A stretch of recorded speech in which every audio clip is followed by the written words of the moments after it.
Hey out there, thanks for tuning in. It's almost Christmas. Merry Christmas. So, how to save $527,000 in less than 3 years. It's catchy. It's also true. It's also real.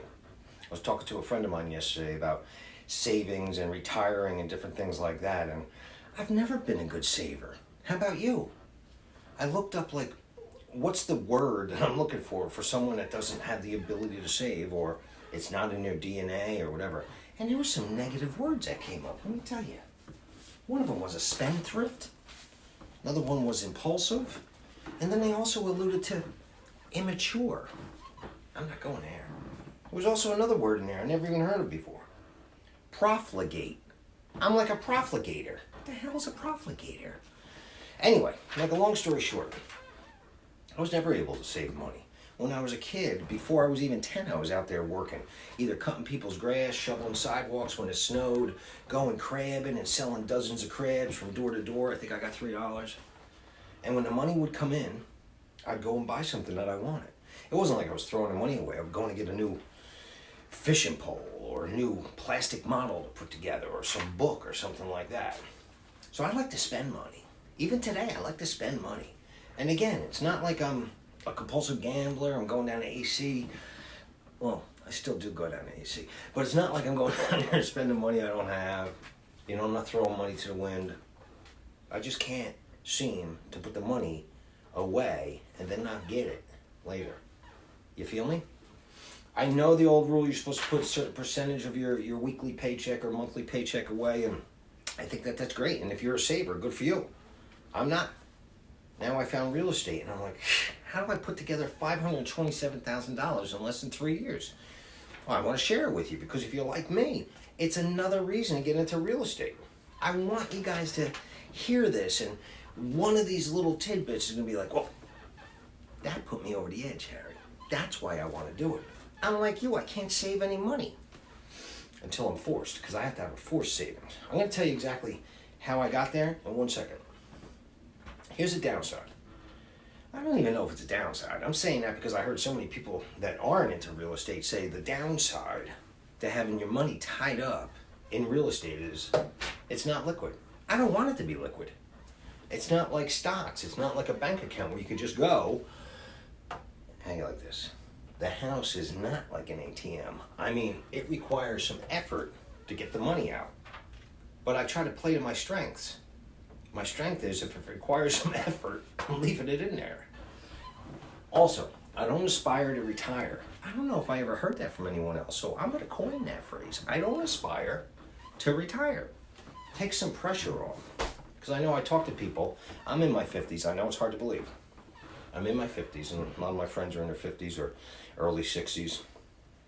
And a lot of them are talking about when they're going to retire, when they're 62, 65, 67, 70. And it's like a carrot that's dangling out there. And I'm not knocking them. Again, I'm not knocking these guys. I love these guys. But it's almost like then I'll be able to live once I get to that point. And I don't want that. I want some balance. I want to live now. Matter of fact, the coffee cup I'm drinking out of is from New Orleans. We stayed at the Harrah's in New Orleans last year. We like to travel. We like to go and have fun. And I can't imagine somebody not wanting my life. That's how grateful I am for the life I have. I'm trying to give you guys some incentive to get out there and do it. Maybe you guys know another way. This is the only way I know. So I watch videos. I don't just make them. I also watch them. And I watch this couple. I'm just going to say J and S. What a cute couple. They're in their late 20s, maybe early 30s. And they talk about, they're so happy, and they should be.